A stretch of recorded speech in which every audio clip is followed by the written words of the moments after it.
You're listening to Atlanta Baseball Talk, your weekly podcast for all things Atlanta Braves.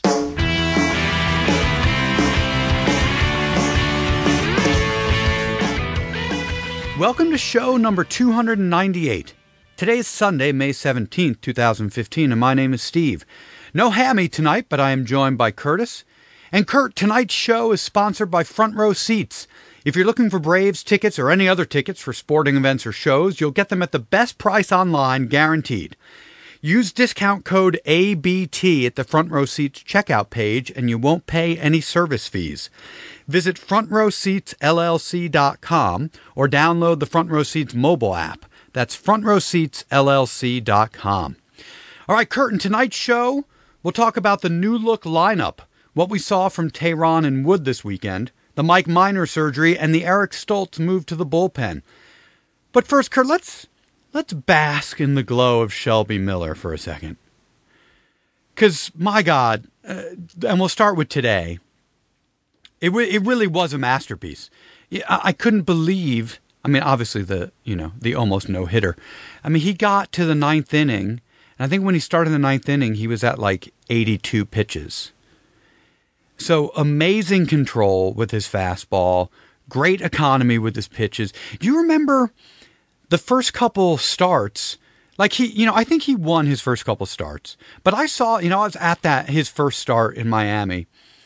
And a lot of guys went to full counts. Remember his first 2 or 3 starts, he never got out of the 5th inning. Like, he looked good, but he's gone to this whole other level now. His ERA is 1.36. His WHIP is below 90. DOB tweeted out today that, among qualifiers in MLB, he's the leader in ERA, WHIP, opponent's average, and opponent's on base. Shelby Miller's been all world. It's astonishing. I don't think, did any of us have a clue that this is what we were getting? I was reading that a couple of years ago they were thinking that he was going to be in the group with Matt Harvey and Jose Fernandez and guys like that. And then he had the season last year, which was not terrible, but obviously a step back. And I guess maybe that's why the Cardinals were willing to let him go, that they kind of thought that this was a guy that maybe was not going to reach that potential.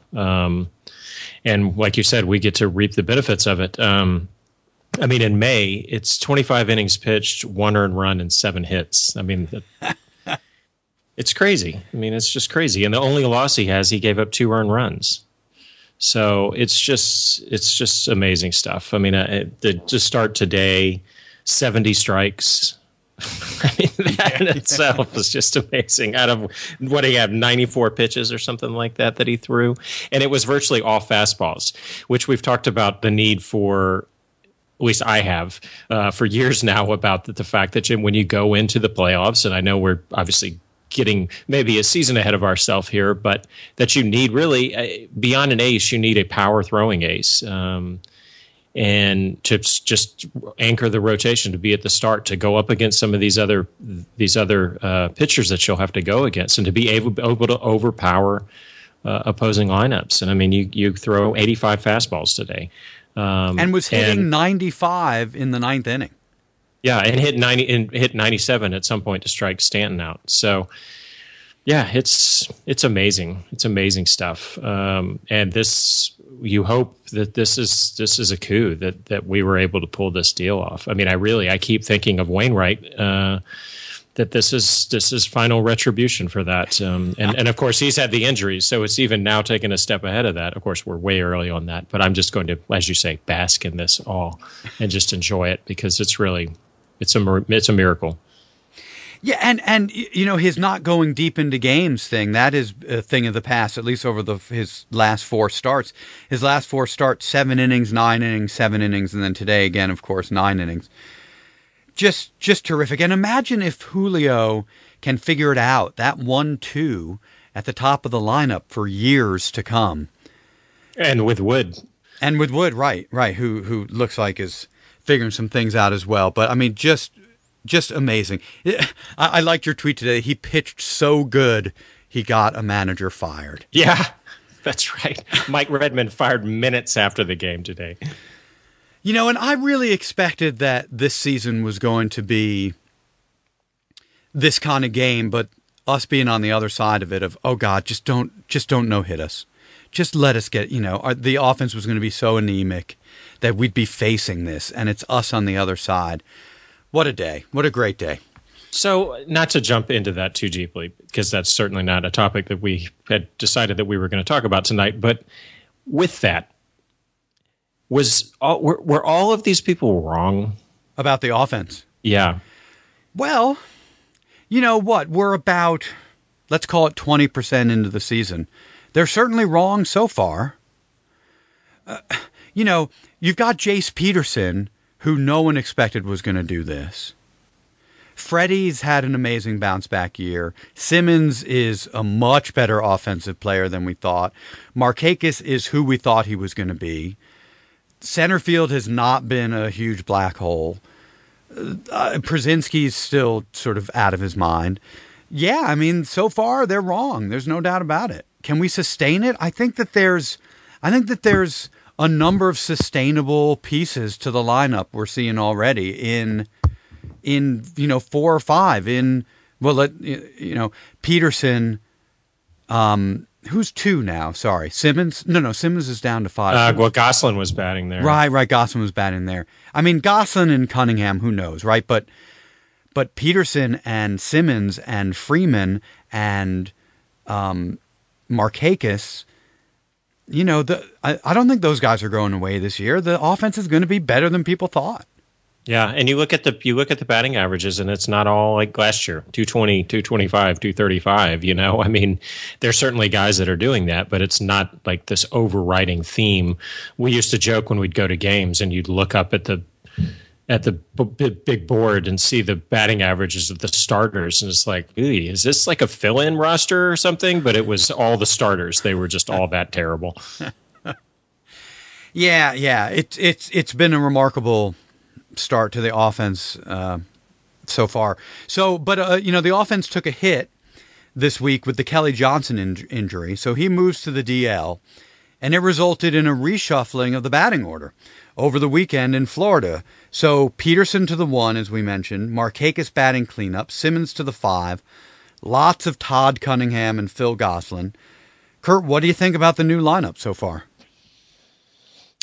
So far, so good. I mean, you've gotten 36 hits, 16 runs in the 3 games that this lineup has been put together. And I know it's obviously an extremely small sample size, but that's all we've got to go by right now. I mean, the last 3 games that we had the other lineup with Kelly Johnson in there, and I mean, when would you have ever thought that the offense took a big hit when Kelly Johnson went on the DL?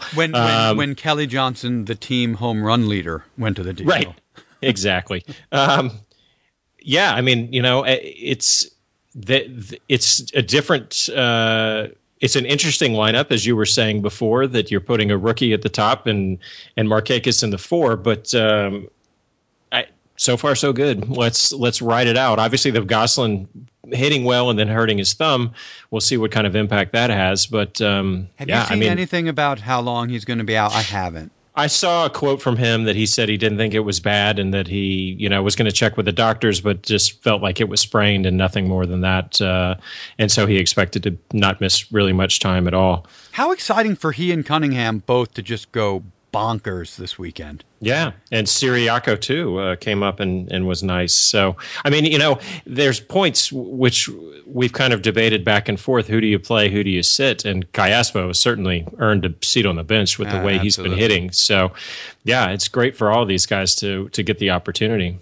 Yeah, I mean, the piece parts that Freddie has don't all sort of fit in those typical pieces because on paper, right, a rookie in the 1 doesn't necessarily make sense. A guy who's just figured it out, right? I mean, Peterson's had this amazing month, but do you run the risk of all of a sudden now you sort of get in his head about I need to approach this differently, all that jazz? Peterson is 4th on the team in on base behind Markakis, Freddie, and Simba, But I get it. You're not putting any of those guys in the one. Well, I mean, unless you keep Markakis. But you're not putting Freddie in the one, obviously. Simba doesn't seem to be super comfortable there. We put a guy with no home runs as our cleanup hitter in Markakis. Freddie makes more sense, but it seems like Freddie really likes the 3 when Freddie G moved Freddie F back into the 3rd spot. His offensive numbers took off. And in theory, Markakis will start to hit home runs. I mean, he's always hit, we should expect 12 to 15 home runs from Markakis. So, yeah, so far so good. As you said, it would be great if this, I let myself think about a few years ago when we put Hayward in the 1 and the offense just took off. Yeah. Until he got hit in the jaw, of course. But maybe this is really like another step for the offense with these guys and these pieces. Yeah, and I mean, I think I cut myself off, but we just had that series against the Reds, which obviously is a very hitter-friendly park, and didn't score a bunch of runs up there. Right, and didn't hit a bunch of home runs. Right, and didn't get a bunch of hits. So, so far so good. All right, so Kurt, the first 2 games of the Marlins sweep were pitched by Julio and Alex Wood. Were you encouraged by either of their starts? Wood much more than Teheran. Teheran is still not looking himself. He had the early base runners in the first. He had 9, he had like 30 pitches the first inning, right? Yeah, something like that.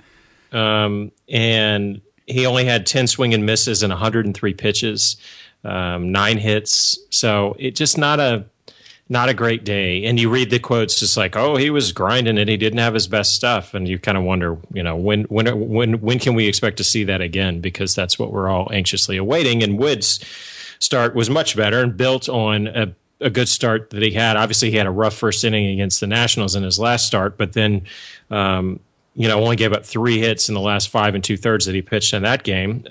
So he gives up the huge home run to Stanton, which seemed like everybody on the Braves did this week, and had one other unearned run. It's a season high 7 innings.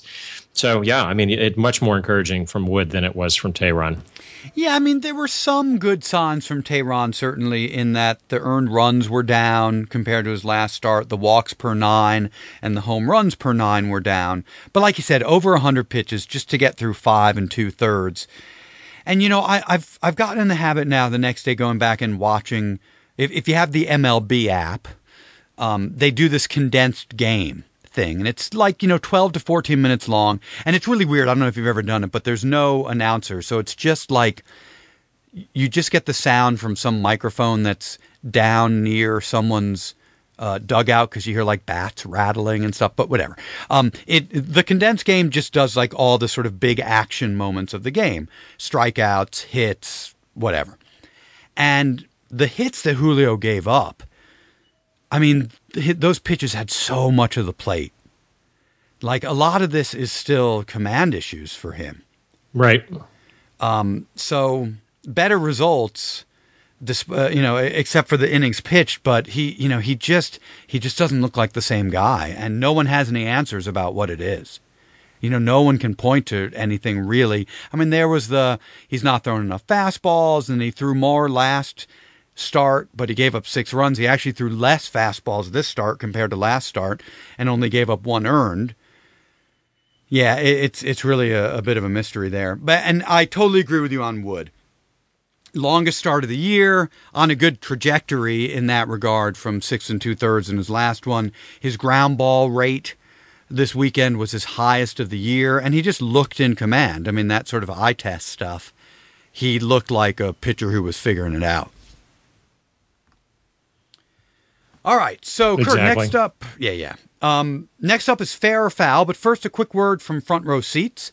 Get the best deals on tickets online. Visit frontrowseatsllc.com and use discount code ABT, and you won't be charged any service fees. Again, frontrowseatsllc.com. All right, so Kurt, is Fair or Foul? I throw something out there, and you agree with it fair or disagree with it foul. So today, Freddie announced that Eric Stoltz is moving to the bullpen and that Williams Perez, just like we all thought, would be getting the start in his place. So fair or foul first. You like taking Stoltz out of the rotation? Yes, but we now have the most expensive and crappiest long relief core in Major League Baseball. You do not want to face Stoltz and Cahill in a game. Come on. That we'll call him Shea Hill. But you think it was time? Yeah, absolutely. His last start was bad. Yeah. All right. How about Perez being the guy? I didn't really know much about him. I looked at some of his numbers. Obviously, he had that first impression that he left with us, which was really bad. His second outing was not nearly as bad. But the guy's only 23. He looks like he's 35, but he's had a nice, decent, productive minor league career. I mean, his career is 30-23 with a 3.32 ERA. He's pitched 504 innings, so it's not like he's, straight out of A-ball and has never really had any experience. I mean, the guy's been around for a 23-year-old. So, yeah, sure, why not? I mean, let's see what he's got to offer. And I guess they're still holding some of these other guys back just to give them more time to really develop themselves. And this is kind of a mid-level guy they're just kind of going to throw out there to see what happens. And sure, why not? Give him a chance. Yeah, so I would have given Stoltz one more try. I mean, his last 5 starts, from the oldest one to the most recent, 6 innings, 1 run, 6 1/3, 2 runs, 7 innings, 6 runs, 6 innings, 3 runs, and then his last one, this most recent one, was 5 innings, 5 runs. And he gave up 2 homers in each of his last 3 starts, which I think was probably the most troubling thing for them. And it wasn't like, it didn't look like things were getting better in that regard. But the issue is, so you're going to throw Williams Perez out there, who's not really stretched out. I mean, his last appearance was in the Cincy series, and he threw 2 innings of no-run ball. That was great after that terrible Nationals appearance where he gave up, 4 runs in 1/3 of an inning. But Perez isn't going to go long, right? It's going to tax the bullpen again. Stoltz has 2 of the last 3 have been real bad, but sandwiched in the middle was a pretty good start. I don't know. I just would have, and you're right? They clearly don't think that Banuelos or Whistler are ready yet, or they would have brought one of those guys up. So give it another. I mean, you'd buy 10 days to see if you feel more comfortable with Banuelos or Whistler, or stretch Perez out. I just think it's going to, we're going to get 4 1/3 from Perez and tax the bullpen. And so I'm not for it. All right, Kurt, next up, Mike Minor is out for the season after exploratory surgery, found an issue with his labrum. It is torn. They have to repair it. So, fair or foul, sign him for the 2016 season. I sadly do not. I think his career arc is kind of plateauing. And for a guy that we picked 7th overall, he seems like he should be a lot further along in his career at this point. But I mean, it's one season that we're hanging it all on, and the others have been kind of pedestrian, really. It's 38 and 36 career with a 4.10 ERA. So it's not like he's been lights out and had one blip where he had the season last year where he was so bad. It's just been kind of average with one decent season, and then the rest has not been really all that much to write home about. So I don't see how you sign him. It's really a shame because a couple of years ago when he had that stretch when he really was the best pitcher on the team. Oh, yeah. And it looked like he could be an ace. I mean, it looked like he could be an ace. Imagining this season of Minor in that rotation and just hoping and assuming he was going to regain his form. So if they let him go back to arbitration, they have to, at a minimum, they have to pay him $4.5 million next year, which is 80% of what he's making this year, which is 6 point something. So if they designate him, if they release him, and then sign him as a free agent for like $1 million with incentives, I would consider it. I mean, the good news is that he's going to be able to start throwing again September, October. So they're going to get a bunch of information on Mike Minor before they have to make this decision to see how he looks. But, the success rate coming back from shoulder surgery is nowhere near as good as coming back from Tommy John surgery. That's a bad place to get surgery on as a pitcher. And he's been so injured. Yeah, I just don't see it. I can't see them doing it. He's currently being fitted for a Kansas City Royals uniform as we speak. Exactly. So, Kurt, the Giants signed Tommy Hanson to a minor league deal this week. Fair or foul? Any jealousy over that move? Or you are jealous over that move? Yeah. That's a name, and I don't even remember who I was looking up the other night, and all of a sudden I saw Tommy Hanson's name. It was kind of like, here's where he falls. It was one of the baseball reference things, and at the bottom of the page they list kind of comparable players, and his name popped up, and I was like, God, Tommy Hanson. Hadn't even thought about Tommy Hanson. The answer is foul, obviously, but it is interesting to look. I looked at his numbers, and strikingly, they are better than Minor's numbers. I know that he completely fell off the rails and has now not even been able to catch on even in minor league camps. But I mean, his career is 49-35 with a 3.80 ERA. So he certainly had more there when it was there than even Minor did. And it's really sad. Another guy whose career just completely came apart. And it really is amazing. I mean, as we've done this show and as you follow these guys more and more, it's amazing how short the window of time can be. And of course, we look back, think about a guy like Steve Avery, who was so amazing for such a short period of time for us, and he's like the poster child for these types of guys. Yeah, I would have assumed that sitting here in 2015, he would have been part of the rotation and a foundational part of it. Yeah, I mean, so his last year with the Braves, 2012, his ERA was 4.48. In 2013, he had 13 starts with the Angels. Remember, we traded him for Jordan Walden. Yeah, sorry, Jordan Walden. He had 13 starts with the Angels in 13. His ERA was 5.42. Last year, he only had 10 starts for the AAA White Sox, posted a 6.16 ERA. So no thanks.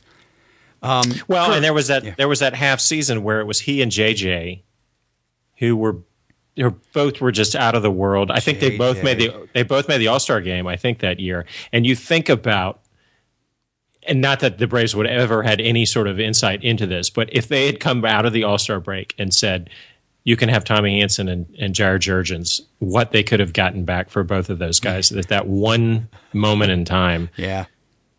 So Hanson has a birthday in August, Kurt. Guess how old he turns in August? I'm sure it's much younger than I think it is. I will say 29. That is exactly right. Well done, nice. Kurt. 29, he should be in his prime. Right. All right. So everybody, we are approaching our 300th show in 2 weeks, and we'd like to celebrate that by reaching 5,000 followers on Twitter. So help us, please. Spread the word on Twitter, on Facebook. Help us get to 5,000 followers. Alrighty. So, Kurt, our newest segment, Find the Silver Lining, what you can hang your hat on this week. What do you got this week? Well, and unfortunately he got hurt today, but Phil Gosselin was great. He batted 500 this week. He had that huge hit and then came around and got the game-winning run on the wild pitch off of Chapman. He's played good defense. That game, I'm sorry, I want to stop you there. That Monday night game, in an otherwise pretty horrid series with the Reds, that whole sequence was so great. Getting that hit off of Chapman, stealing third, coming home on the wild pitch. It was really beautiful. Yeah. Yeah. And it's one of these guys that's kind of been around. I mean, not that he's been around for a while, but that there's never really a place for him. He's almost like Pasternicky, I mean, you want to see the guy get his shot because you feel like he's the type of guy that's probably working really hard and doing everything he really is told to do and doing everything he can for the team and all those kind of things. And so you hope that this is not an injury like poor Pasternicky got with his knee and things like that.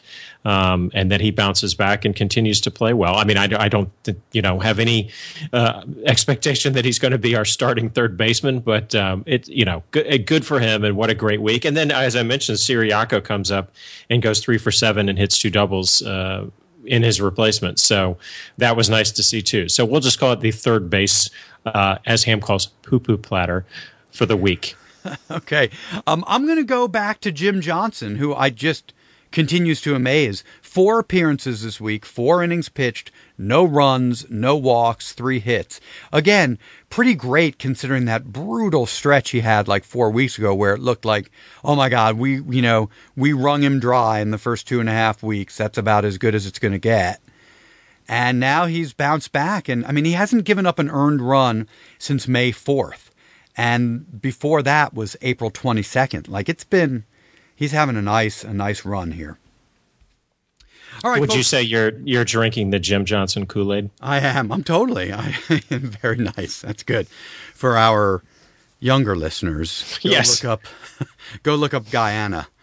All right. So our last word of the night from Front Row Seats. Don't forget to get the best deals on tickets online. Visit frontrowseatsllc.com. Use discount code ABT, and you won't be charged any service fees. That's frontrowseatsllc.com. All right, Curtis, time for Shot in the Dark, our prediction for the coming week. And let's go back and look at our listener pick from last week. It was from Camper10 on Twitter. He predicted that Eric Stoltz would allow the least amount of runs in the rotation this week. He was so wrong that Stoltz got sent to the bullpen. So, sorry, Camper10. All right, before we get to our predictions for this coming week, let's check in on what we did last week. Kurt, you predicted that the starters would only get 1 win this week. And the starters actually only, despite 4 wins, the starters had 2, Wood and Miller. So close. So, yeah, close. Ham predicted that Freeman would have 2 home runs and 2 doubles. And he was just off by 2 home runs and 2 doubles. So close. So close. And I predicted that Maben would go crazy in Cincinnati and hit 3 home runs this week, and he hit none. So Curtis, congratulations. I'm dominating this year. You are dominating this year. You've got 2 wins in May and you won April. All right, so Kurt, what do you got this coming week? Well, you dumped on him, and so I'm going in on jumping hard on the Williams Perez bandwagon. 6 innings pitched in your face, 3 earned runs, 2 Ks. Okay, I'm going to stay with pitching as well. So Fulte has 2 starts this week. I predict he gives up 3 earned across both of those starts. And speaking of that, let's look at the week ahead. So it's the start of a homestand, one of those bizarre 2-game series, and the start of interleague play for us. So 2 games with the Rays, and then 4 games with the Brewers. And here are the matchups. So Fulte against Nathan Carnes and his 3.77 ERA. Oh gosh, I didn't write who comes after Fulte. That would be right, it's Williams Perez. Yeah, so Williams Perez faces Erasmo Ramirez, who has a 6.66 ERA. So aside from him being a devil worshiper, he's actually been great his last 8 starts. Like his first 2 starts, he gave up 7 runs and 8 runs. But he's been like a lot of 0s and 1s and 2s. So he has figured something out. Well, he sold his soul. Yeah, well, exactly. On to the Brewers series. We get Teheran, Matt Garza, and his ERA over 5. Although, remember, what was it? Saturday night? It was last night or Friday night. He was the guy that gave up 10 earned to the Mets when the Mets just went crazy that game, this series. Yeah. Wood faces Willie Peralta and his 4.3 ERA. Shelby Miller faces Mike Fears and his 5 ERA. And then to close out that 4-game series with the Brewers, Fulte faces Jimmy Nelson and his 4.22 ERA. So, Kurt, 6 games this week. What do you got? I'm getting that there are going to be a combined 27 people that are at the Rays plus Brewers series throughout the week and Turner Field this week. I'm going to go 4-2, 1-1, 3-1. I was going to do that, and then I decided that we're going 5-1 this week. Nice. Yes, we're going to sweep the Rays. Oh, the Rays are actually quite good. You know, the Rays are like 1 game out of first, and they're like 4 games over 500. But we're going to sweep the Rays, take 3 of 4 from the Brewers. I mean, the Brewers are bad. You know, the Brewers really are not good, and the pitching is not impressive. Yeah, those are some grim ERAs that you were just throwing out there. They really are. So I think we have a 5-1 week coming up. I like it. All right, folks, that is the show. Make sure you have us in your RSS feeds or subscriptions on iTunes or Stitcher so that you don't miss any of our weekly shows. And as always, check us out at atlantabaseballtalk.com for past shows, to check out our blogs, and to post in our comments section. And be sure to follow us on Twitter at ATL Baseball Talk and to like us on Facebook. Thanks again for listening, everyone, and go Braves! Thanks for listening to Atlanta Baseball Talk, your weekly podcast for all things Atlanta Braves. To find new shows, to post in our forum, or to send a comment, please visit us at atlantabaseballtalk.com.